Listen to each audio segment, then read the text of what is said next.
We're all reminded, if we haven't seen or heard back in yeshiva days, or just in general heard a speech about Parshat Kedoshim.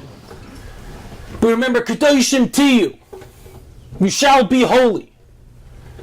Ki Kadosh ani, because HaKadosh Baruch Hu is holy. And the mandate, Rashi, Ramban, different commentators express what does that mean to be Kadosh. But I think before we understand, before we take anything on, the Rashi, the Ramban, or anyone else, how we understand Kedoshim, there's one more requirement that's necessary. Before someone's allowed to be Kadosh, whether it's to be more connected to HaKadosh Baruch Hu, to go a little bit above and beyond in our relationship, or to separate ourselves from things we shouldn't be doing, you first have to feel like something. And that's what Hashem says, Ki Kadosh ani, because I'm Kadosh.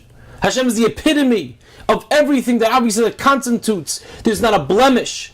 There's no, you can't even say the words, Kaviyachol, Lahavdil, low self-esteem. It's perfection in its fullest. And Hashem is saying that in some way, because we all have that Tselem Elokim, we all have that Nitzutz Eloki, that spark, that godliness within each and every one of us, there's a part of us that's also perfect. And we have to realize that. And that's called Kavod Atzmi. It's a little bit of our own self-esteem to understand what we are.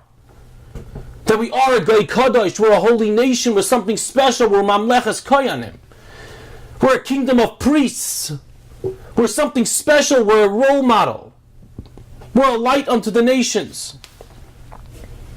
As we recently spoke about regarding the Holocaust and those lessons that we've learned, is that it's our job not to never forget, but our job to make sure that no one else forgets, that we as Jews don't forget our role, our mission.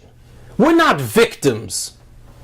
We're people who have to constantly teach and guide and show morality and ethics in this world.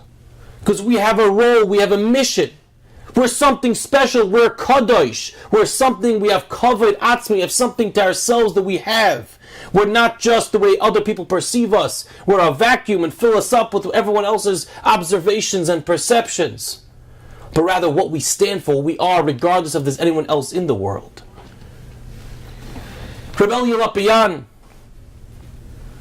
he used to say about a Gemara, oft-quoted Gemara, that if you run away from kavod, if you run away from honor, honor runs after you.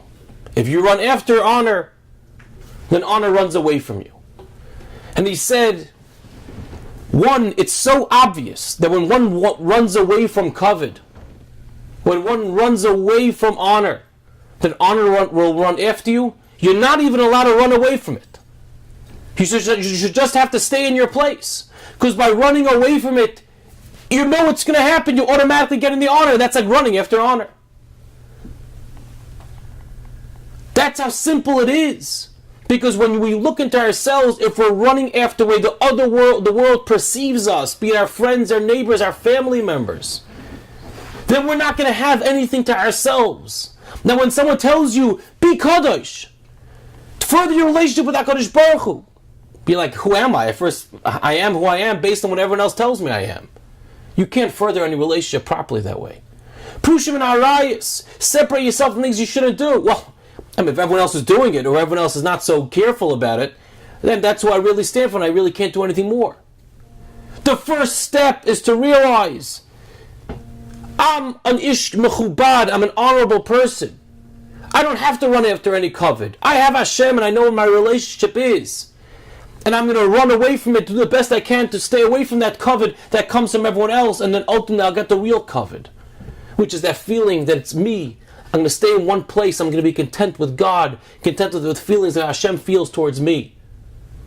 So let's remember as we approach these parshas of Kedoshim and our great mandate we have in life to first realize that we're so lucky, we're so fortunate to have this mission.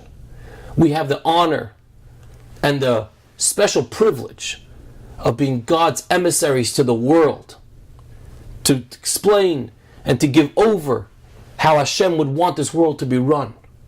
And once we realize that we have our mission, Now we could start building on that in our personal lives as to furthering that connection with the one who gave us that mission with HaKadosh Baruch Hu. May HaKadosh Baruch Hu give us the siyata d'shmaya, the divine assistance, that we should feel that Kedoshim, that feeling of Kedusha throughout our lives, throughout all of our actions. Have a wonderful Shabbos.